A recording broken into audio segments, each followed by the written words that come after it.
it's so great to be able to talk to the people. Yeah, and it's kind of what you said before the show. It's like everybody, Tom, Dick, and Harry, everybody has a fucking podcast nowadays. Yep.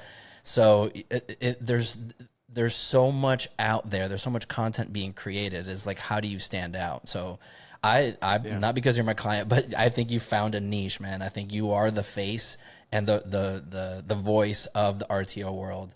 And that's what you pretty much have to do, right? Like find this niche that nobody's serving, that feels underserved, and fill that hole, and you've done a great job. Well, I forgot who it was, and I'll be able to. I'm going to say his name after we close out today. But he, as I was watching on YouTube, because I learned to YouTube University my way onto podcasting. I love it. And one of the things he said was, "There's riches in the niches," and I was like, "What does that mean?" Oh, that's a good one. I'm going to use that. And so it took me a little while to realize. I'm like, you know what? Instead of going out there and really creating something for everybody, I'm up against, like you said, every Tom, Dick, and Harry that has a camera and a microphone is out there.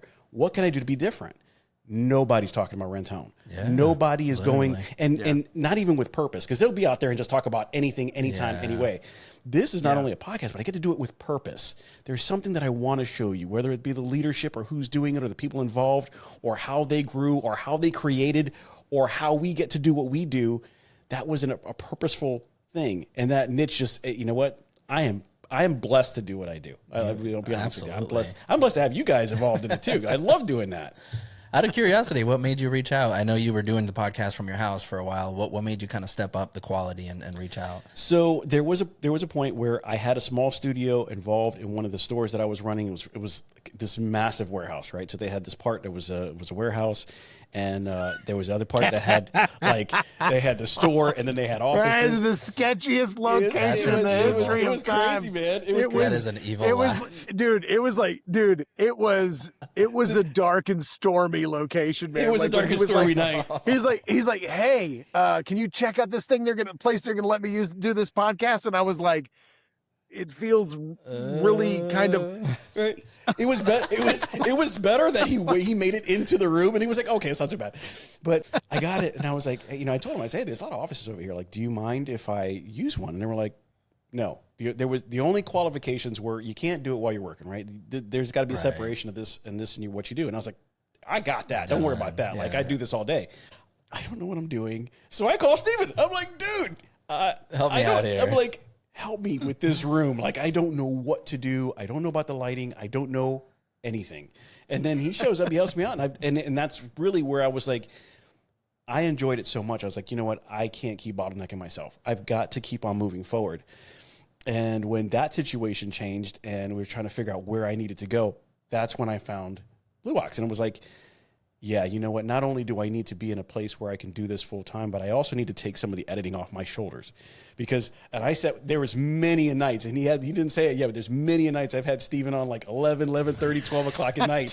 And you got to get this edit out. No, he is literally dialed into my computer, and he's using my editor because I'm like, I don't know. Now, mind you, now I can edit a lot better than, I can't edit like you can, but I can edit a lot better, right? But it was like, and I told him, I don't know what I'm doing. He's like, don't worry, you'll get there. And I'm like, dude, this is like Chinese to me. I don't understand. And he's literally dialing in 11 o'clock at night, 12 o'clock at night. This is just put this here, put that there. And he's like, go with it. Tell me how it works in the morning. Trust the process. I'm going to bed. I'm going to bed. But it worked. Poor Pete is like, I gotta get this episode out. I'm like, next time don't call me at midnight, dude. And so we're doing it. And he's like, I gotta go put my baby to sleep. I'll be back in like half an hour. And I'm still God. I'm That's still dedication right there, man. Yeah. That is some dedication. But like I said, and I'm going to always go back to this. The real connections are the ones when you have something going on and you can say, I need somebody. And they can say, I got you, man. I got you, bro. I got you. And for those things, I've always loved Steven for that. There's never been a time where he's been like, you know what, dude? No. Figure it out. Like, you're good. You're good. Like, he's always helped me out, whether it's getting out of a lake or whether it's getting in a Superman suit. I have done a lot with Steven, and so he's done a lot with me, and it's really been one of those things, like, again, I'm blessed to do what I do. There's been many a nights that we've together have put this podcast together, and nobody knows. I mean, you'll never know, but, now they know. Now you know. I guess the secret's out now. Yeah. But the thing is, too, is like, and when you have a podcast and you're putting things together, if you don't go through those things, you almost don't appreciate it enough. Yes. And so you're on episode 19 going at 20 and going like, what am I doing? is real. this even worth it? Is it? Yeah. Like, because your numbers aren't that high at that point. Yeah, you're not. If you're like, not willing, listen. If you're why not am I willing to put in the doing this? time, right? Yes. Put in the time, put in the energy, and it will come back to you. It will always come back to you.